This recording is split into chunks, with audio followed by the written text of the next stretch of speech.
একদিন যাকে বের করে দেওয়া হয়েছিল এক কাপড়ে, আজ তাকে ফিরিয়ে দেওয়া হলো সরকারি স্নেহে মোড়া এক কাগজ। 14 বছর পর খালেদা জিয়াকে নিয়ে সরকারের এই সিদ্ধান্ত, কে বলবে এটা শুধু দলিল নাকি ক্ষমতার মোড় ঘুরানো এক খেলা? সেনানিবাসে চোখের পানি ফেলে যেখান থেকে বিতাড়িত, আজ গুলশানে তার জন্যই যেন এক ফেরতের সনদ নিয়ে হাজির বর্তমান অন্তর্বর্তীকালীন সরকারের উপদেষ্টা। খালেদা জিয়ার গুলশান এভিনিউর বাড়িতে উপস্থিত হন গৃহায়ন ও গণপূর্ত মন্ত্রণালয়ের উপদেষ্টা আদিলুর রহমান খান। তার হাতে তুলে দেওয়া হয় একটি নামজারি কাগজ, যা বলছে এখন থেকে বাড়িটি তার আইনি মালিকানায়। সাথে ছিলেন মন্ত্রণালয়ের সচিব ও রাজুকের চেয়ারম্যান। এই বাড়িটি বহু বছর ধরে খালেদা জিয়ার দখলে থাকলেও নামজারি হয়নি কখনো, এবার সেটা হলো।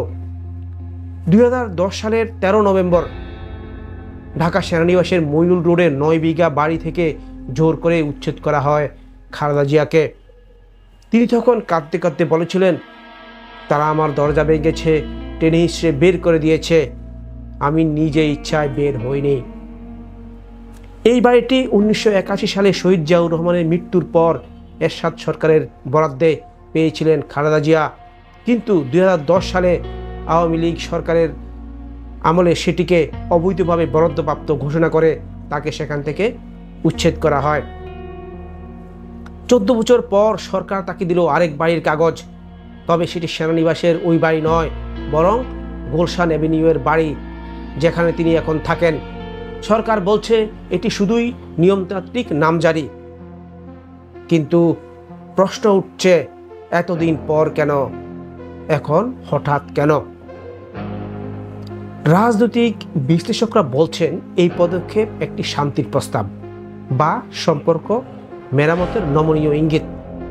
সরকার হয়তো চায় একটি নরম বার্তা দিতে, আমরা নিষ্ঠুর নই, আমরা মানুষকে নিয়ে ভাবি। এই বাড়িটি মূলত সরকারি ইজারার ভিত্তিতে বরাদ্দ ছিল।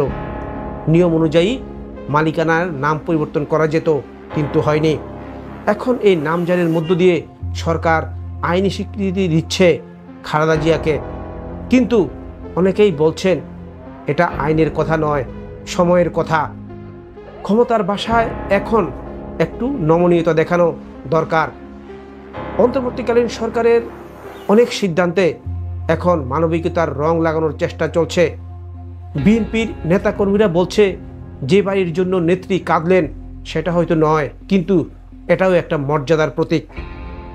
সোশ্যাল মিডিয়ায় কেউ কেউ বলছেন বুঝে শুনে দেয় সরকার, আবার টানও দেয় সময় বুঝে। 14 বছর পর একটা কাগজ হাতে পেলেন খালেদা জিয়া।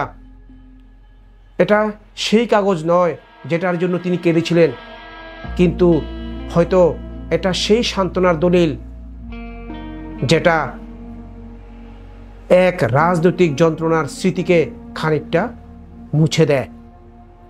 সেনানিবাসের কান্না ছিল বাস্তব, গুলশানের ফেরত হলো প্রতীকী, কিন্তু প্রশ্ন রয়ে যায়, ক্ষমতা কি অতীত ভুলগুলোকে সত্যি মুছে দিতে পারে? পাঠক, এ ব্যাপারে আপনার মতামত কি জানান কমেন্টে। এই ধরনের এক্সক্লুসিভ বিশ্লেষণ জানতে আমাদের পেজে ফলো করুন বা চ্যানেল সাবস্ক্রাইব করে আমাদের পাশে থাকুন। আজ এ পর্যন্তই, ধন্যবাদ।